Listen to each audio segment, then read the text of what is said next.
everybody, Dr. Gravity Gaming here. Welcome back to another Minecraft video, and today we are back with a bit of a different Minecraft video, as you can tell. Today I want to cover one of the best, if not the best, Minecraft Bed Wars strategies that I have found to be probably the most successful. Now, there are many different strategies all over the internet, but I have found that this one is particularly good if you want to survive for longer than you normally do. If you want to get to top 3 or 2 players, then this strategy is definitely for you. Now, bear in mind, when you get to the end of this strategy, it is going to take a bit of skill because obviously you're going to have to face the last player. So just make sure you are at least good enough at the game to get a kill or an elimination, but also be prepared for a very high level player to be at the end, because obviously the person who survived as long as you is probably higher level than you. Unless you're already a pro, and I'm not judging you there. But if you do enjoy today's Minecraft video, then be sure to slap that awesome like button, and with that, let us get into the Bed Wars strategy of the day.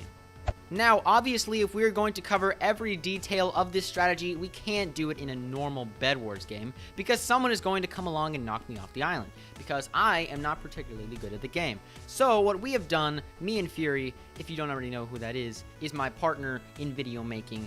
We have constructed this mini simulation of a Bed Wars game in order to give you the best feel and to sort of visualize what's going to go on here. Now, I'm going to give you each fact in a concise little step so that you know what to do and when you need to do it and whatnot. Step 1, collect resources. Now, in any normal Bed Wars game, you know that you obviously need to collect resources because you gotta buy your wool, you need to defend your bed, you need to defend yourself by buying swords and whatnot. All you need to do is truly just gather 12 iron and 4 gold. Trust me, this is going to work. With the 12 iron you've gotten, purchase 48 wool, and with the 4 gold, purchase 16 wood. That way, the wood goes over your bed as defense, and you can quickly bridge to the Diamond Island. Step 2 is to cover your bed. Now, I've already referenced this in step 1, but as you can see how I'm doing it right now, that is how you're going to want to protect your bed.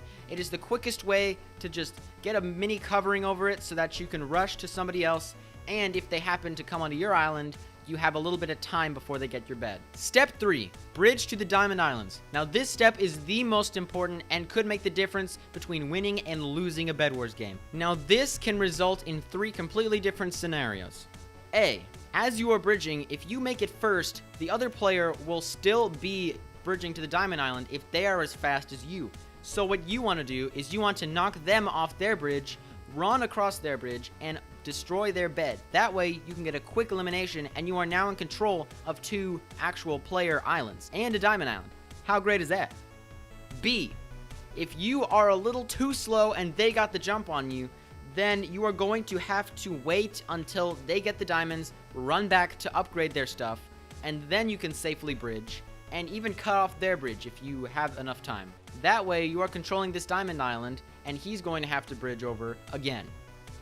C, there is the rare scenario where both of you are going to make it at the exact same time. Now, not to make this too complicated, but this can also result in 2 different scenarios. If you win the battle, you can run over across their bridge and break their bed, or you could just cut their bridge. If they win, they're going to obviously run over to your island, and you're going to have to defend yourself and just literally make a mad sprint out of your island and make sure he doesn't get your bed. What you really want to look for is scenario A, where you control 2 player islands and a Diamond Island. This is going to take some practice, and you will eventually develop your own strategy of how to knock them off and how to run over there and destroy the bed. Step 4, farm.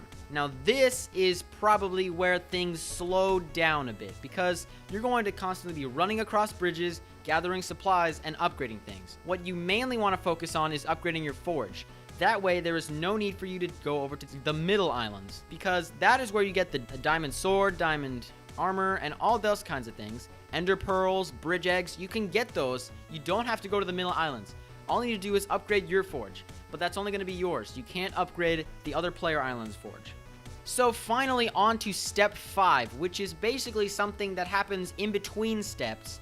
What you really want to do is get as fat and as stacked as possible so you can prepare for the final battle. Now, anyone of any skill level knows that you need to have the best stuff, the most health, best armor out of all of them, so that you know that you are prepared and ready to fight the last guy. Now, normally, what you would want to do is if there are 2 people, you'd run out of your island. No. What you want to do is you want to stay in your island and wait for him to come to you.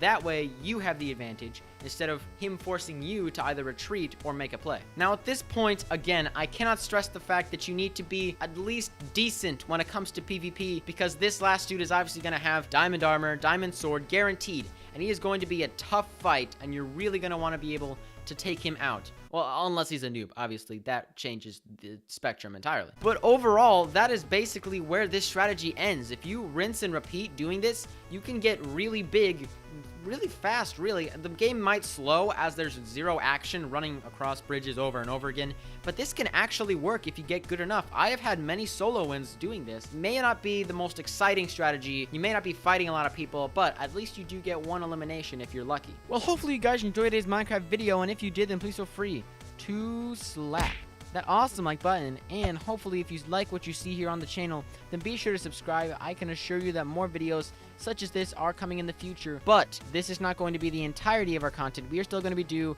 what we normally do, how we play games and whatnot, because I know that's what most of you like, and that is what you are still going to see. But I feel like we can make cool videos like this a little more often. Be sure to slap that awesome like button, subscribe to join the G-Force, and I will see you on the next Minecraft video. See you later.